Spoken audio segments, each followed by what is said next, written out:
대역 차단 필터는 대역 통과 필터에 대응되는 개념이죠. 우리가 고주파 통과 필터, 저주파 통과 필터를 할 때는 이 두 개가 완벽하게 대응한 게 있었어요. 그래서 고주파 통과 필터의 반대는 저주파 통과 필터, 저주파 통과 필터의 반대는 고주파 통과 필터라고 할 수 있을 정도로 완전 의미가 완벽하게 어, 완벽하게 대응을 했죠.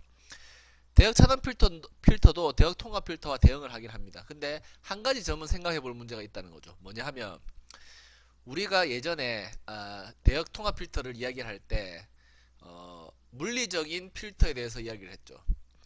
중간에 뭐 예를 들어서 뭐 아주 좋은 예를 같지는 않는데 자꾸 이 예를 들게 되네요.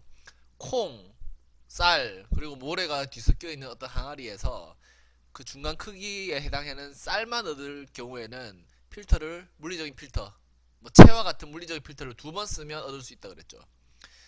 대역 차단 필터도 그러면 마찬가지여야 될 거라는 거죠. 그런데 실제로는 그렇게 할 수 없습니다.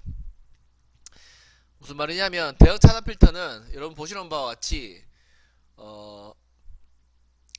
이거를 얻고 이거를 얻는 거고 이것만 얻지 않는 것을 이야기하는 거잖아요. 그래서 예를 들어 보세요. 나는 모래와 콩을 얻고 싶어요. 자, 모래하고 쌀은 필터 할 수 있죠. 그런데 문제는 모래하고 콩을 동시에 얻을 수는 없다는 거죠.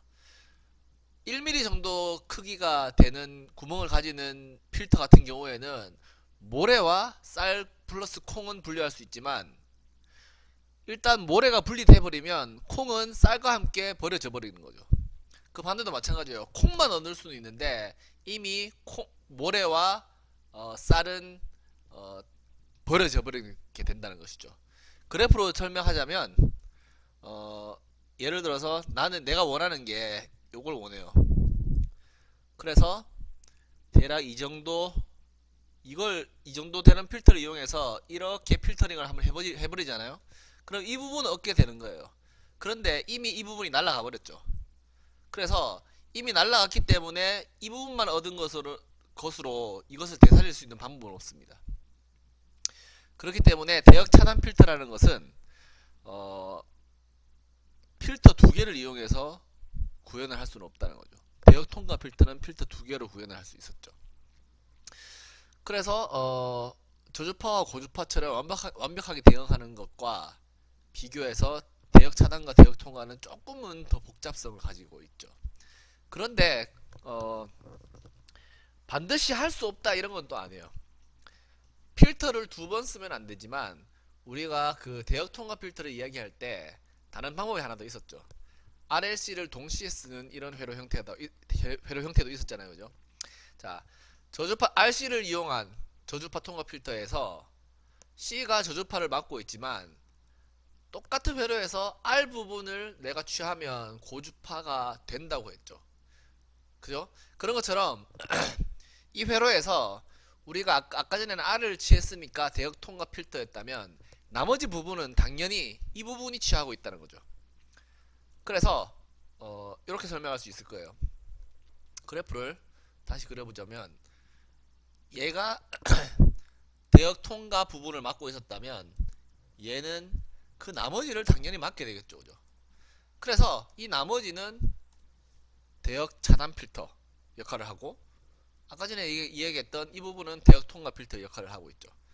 그래서 RLC가 동시에 구성되어 있는 회로를 이용하면 대역 통과 그리고 대역 차단 내가 선택적으로 심지어는 두 개 동시에 그 신호를 취할 수도 있다 라는 것입니다.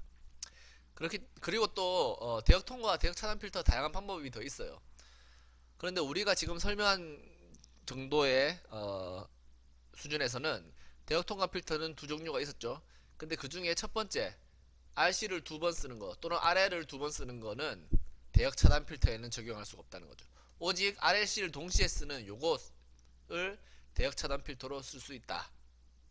그렇게 생각하시면 되고 뭐 이거는 뭐 굳이 그림을 별로 설명할 필요가 없을 것 같아요. 아까처럼 이것도 차단 주파수가 두 개 있어요. 그죠? 차단 주파수 두 개를 기준으로 낮은 것보다 더 작은 거, 높은 것보다 더 높은 거만 취한다. 그게 대역 차단 필터라는 것입니다.